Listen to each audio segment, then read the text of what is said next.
as I've sat here, my questions have changed over and over and over, listening to all of my colleagues, and I will admit that I fall right into that stereotype. I ran away from science and math, and it was scary to me. But I think you hit the nail on the head as far as access and opportunity. I represent the Chicagoland area, starting, if you know Chicago, 53rd by UFC, going south. So most of my district is suburban and rural, and they don't have the opportunities. There are shaky in some of my area school boards.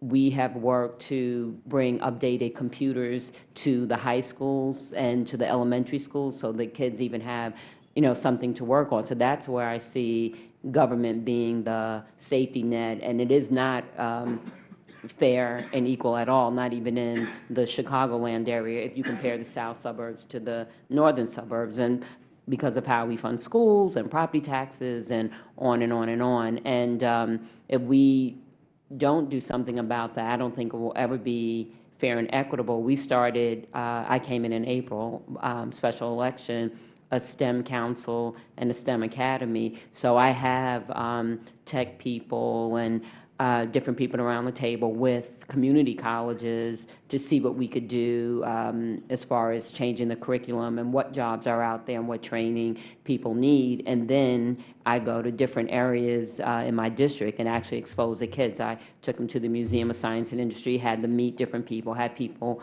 come to them, tech people come to them. But, we service 750,000 people. And it's, so I go to one school, then another school, then another school, and what do the kids say? Are you coming back next Saturday, or can we do this? And no, I can't. I have to keep, taking turns. So we're trying to get our businesses involved in even adopting schools so they have some, steadiness or some constant, in their lives to keep them interested. And so I say that. And also the other thing is, even though I have a doctorate, so I definitely believe in education, but many of my manufacturing companies and advanced manufacturing companies, they say part of the issue is we go to school and we major in psychology like I did, and then we can't find a job, and they feel that if kids graduate with the tools they need and get a 2-year of certifications, they can get really good jobs too. And I just wanted to know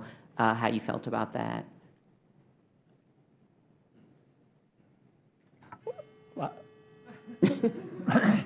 I would just say I strongly agree with you. Not everyone needs a college education. We heard that here's the same thing in Indiana as far as advanced manufacturing. Students who get a great technical education, there are wonderful jobs for them. So I don't think everyone needs to go to college. I do think college is more than just job training. However, it really is a life-growing experience. But I do think it also should end up with a job and meaningful employment. But I agree with not 80,000 in loans you can't pay back. Well, that's right. Or even 5,000 if it doesn't lead a job. To me, our students at Rose-Hulman, they may have a higher debt, but they all get very good paying jobs, so it's a good investment. Mm-hmm.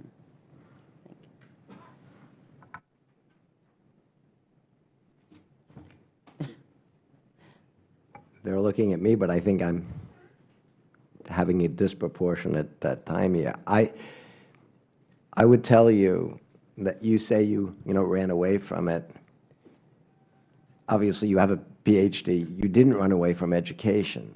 Right. I think, and I'll just keep saying it, and it's not a disagreement, I think our culture certainly takes kids, particularly women and minorities and Hispanic, at a very young age, and puts in front of them people they can relate to from the world of sports and the world of entertainment. And the reason I think we agree is I think we got to get to them very young and have them as passionate about developing skill sets that will lead to great jobs, whether it's at a college or a tech job. But once you get them passionate, you've got to deliver the tools they need, and it isn't putting pins into frogs anymore. Everything he's saying is the skill sets, once we can turn them on to say, I can do this stuff, whatever this tech stuff is, the tools you got to give them have to be 21st century tools to do the right stuff. And again, I'll say it's not an either-or. The schools have to have curriculum. They have to have all the things that you guys have to solve that problem of where the money comes from and where it goes in property tax.